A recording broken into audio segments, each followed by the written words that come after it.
Hello guys, welcome to my blog. কেমন আছো তোমরা? আশা করি তোমরা সবাই ভালো আছো। হ্যাঁ, আমিও ভালো আছি। আজকে দিনটি হলো বুধবার, ঘড়ির কাঁটায় বাজে এখন সকাল 6টা। আজকে কী বলো তো, আজকে হলো জামাই ষষ্ঠী। হ্যাঁ, আমারও নেমন্তন্ন আছে, আমিও মায়ের বাড়িতে যাব। তার জন্য সকালবেলায় ঘুম থেকে উঠে দেখো বাসি কাজ সারার জন্য আমি ঝাঁটাটাকে হাতে করে নিয়ে ঝাঁট দিতে চলেছি। দেখো উঠোনের সামনেটা ভালো করে ঝাঁট দিয়ে ময়লাগুলোকে রাস্তায় নিয়ে গিয়ে সব রাস্তাটা ভালো করে ঝাঁট দিয়ে আমি ঝাঁটাটাকে বাড়ির মধ্যে চলে আসলাম নিয়ে। দেখো নিয়ে আসার পরে তারপরে দেখো কল থেকে জল পাম্প করে আমি ভালো করে ধুয়ে দিচ্ছি বাড়ির সামনেটা।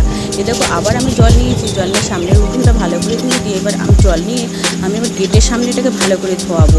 ধুয়ে নেওয়ার পরে তারপরে দেখো আমি আবার কল পাম্প করছি। কল পাম্প করার পরে দেখো আমি এবার রাস্তাটাকেও ভালো করে ধুয়ে নিলাম। রাস্তাটাকেও ভালো করে ধুয়ে দেওয়ার পরে তারপরে আমার যেহেতু কিছু জামা কাপড় ছিল সেগুলোকে আমি ভালো করে কেচে দেখো আমি দড়িতে মেলে দিচ্ছি। মেলে দেওয়ার পরে যেহেতু সকালবেলা বাসি কাজটা সারা হয়ে গেছে, তারপরে আমি হাত পা ধুয়ে চলে যাবো এবার গপুর কাছে।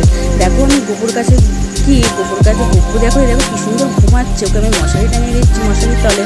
ওকে এবার তুলবো, তুলে নিয়ে আমি ভালো করে ওর মুখ ধুয়ে ওকে আমি সিংহাসনে বসিয়ে দেবো। বসিয়ে দেওয়ার পরে দেখো ওকে আমি খেতেও দিয়ে দিয়েছি। দিয়ে দেওয়ার পরে ধূপকাঠি এবং প্রদীপও জ্বালিয়ে দিয়েছি।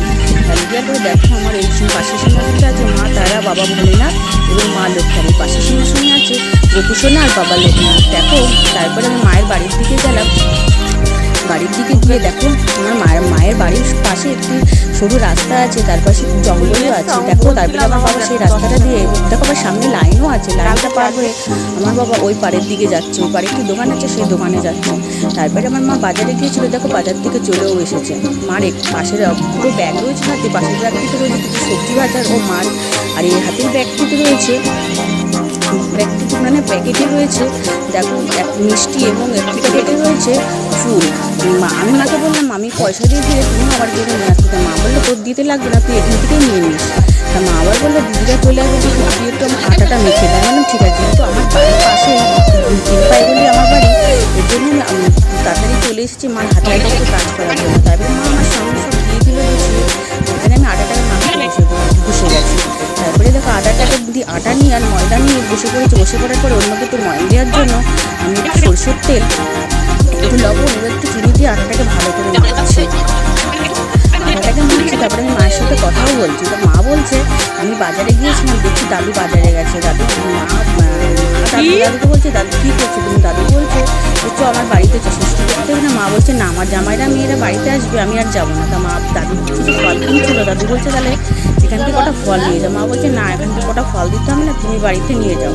আমি বাজার করে বাড়ির দিকে যাই। দেখো তারপরে আটাটাকে ভালো করে আমি মেখে নিয়ে না মাখলে তো লুচিগুলো ফুলবে না, তাই না? তারপরে দেখো মা জামাইরা চলে আসবে, জামাইদেরকে আসন পেতে সামনে একটি প্রদীপ দিয়ে দুটো গিলাসে দুটো জল দিয়ে দিয়েছে। দেওয়ার পরে দেখো জামাইদেরকে কিছু চিড়ে এবং আম কলা দিয়ে দেখো তারপরে একটু দই দিয়েছে। তারপরে দেখো প্রদীপ থেকে দিয়ে দুজনের মাথায় দিয়ে দিল, আশীর্বাদ দিয়ে দিল। দিয়ে দেওয়ার পরে মা